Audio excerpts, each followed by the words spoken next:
Millions. Soundcity Radio 98.5 FM, Shane Banks the Vibe King right here in the studio. I've got a special guest in the building with me today. This guy is the hitmaker of the year. He is the Soundcity MVP producer of the year 2019 as well, and he's been creating hits back to back to back. He created a project called Afro Streets. One of its kind. It's never been done before by any producer, where you create a sound of your own, and he did that. And he's sitting right in front of me. He was at a party last night, and we were at a party last night together.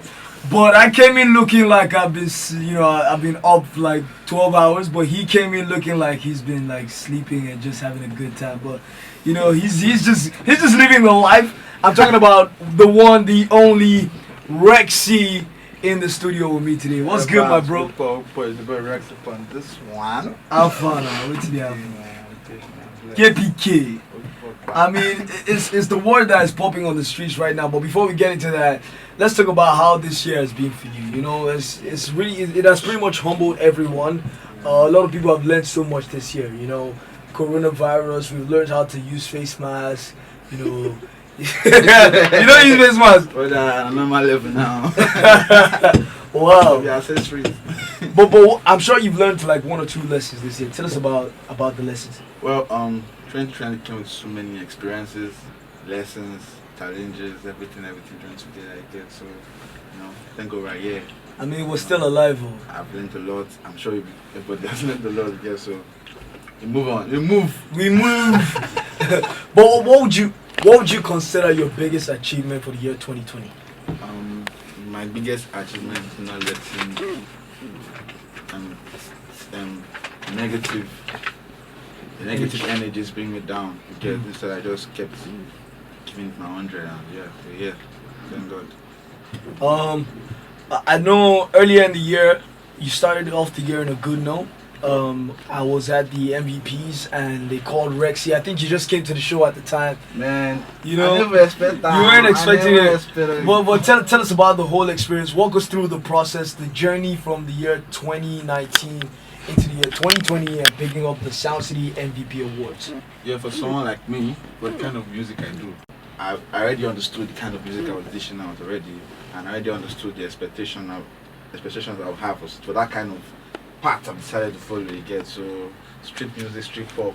So I was not really expecting all that to get the whole major awards and all. So I was just doing my thing, man. So when it just came out, I was like, mad.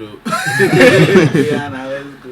And you received the award. You came up with your squad. Oh, we came up, give them now. I was so shy. Was that your first major award? Actually, yes, man. Wow. Actually, man. See, you're even so shy seeing you right now, like. Oh, man.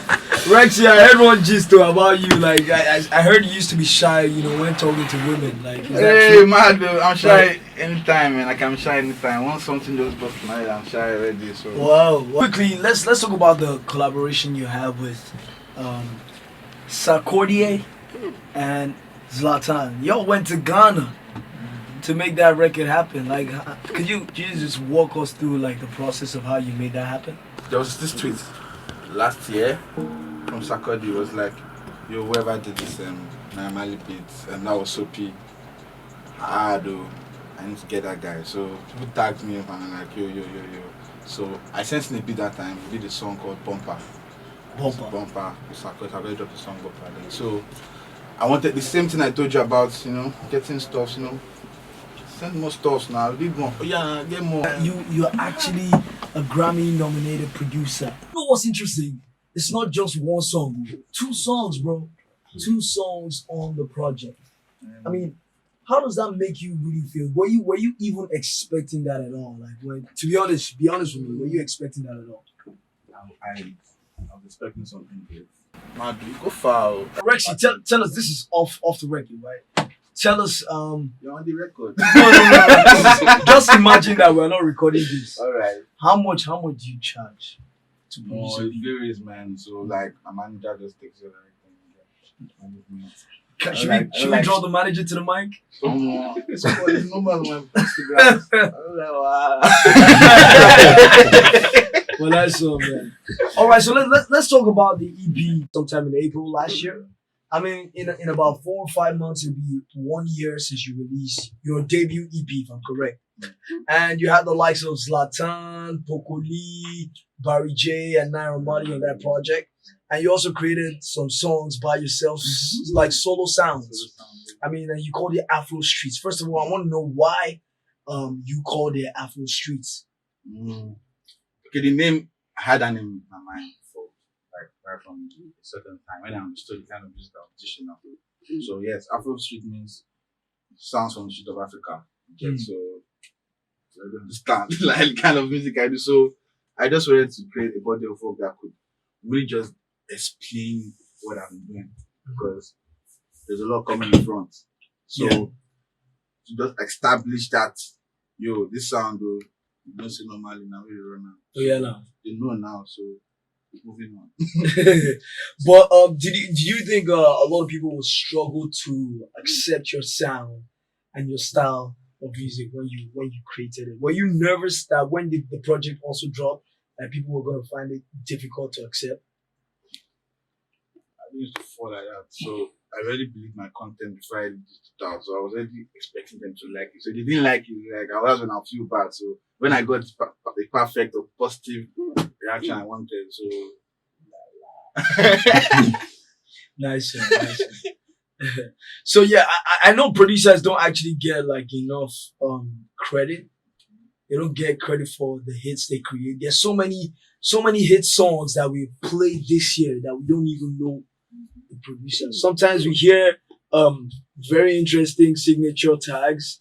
Like yours is yo Rexxie. Until we hear the name, we know the producer. But tell us, how would you advise like young producers who are on the come up? How would you advise them on how to get their accolades that they duly deserve?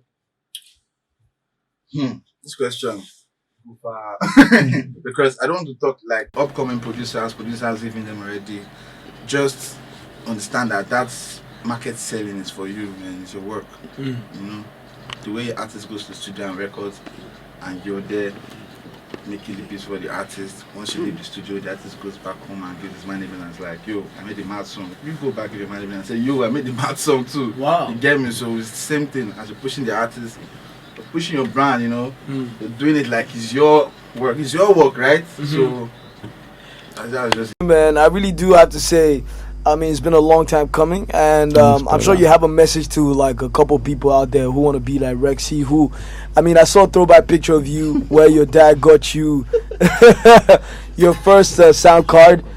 So tell us about the journey and what you have to say to a lot of young people, aspiring producers. Just keep your head up. Just craft out that dream in a better way. It's easy to dream, but just craft it out in a better way and really just work towards it, Facts. If it's a dream, it's a dream. You just make it more achievable and just run out, man. No stress. But yeah, do you have anything else to say? Do anything you want the people to know? So KBK's house, OPG, Opogon, OPP, Opapa. You guys should just go get that tune. Send your records. Let's vibe. Let's make music. Let's just be happy. Boys, glad you.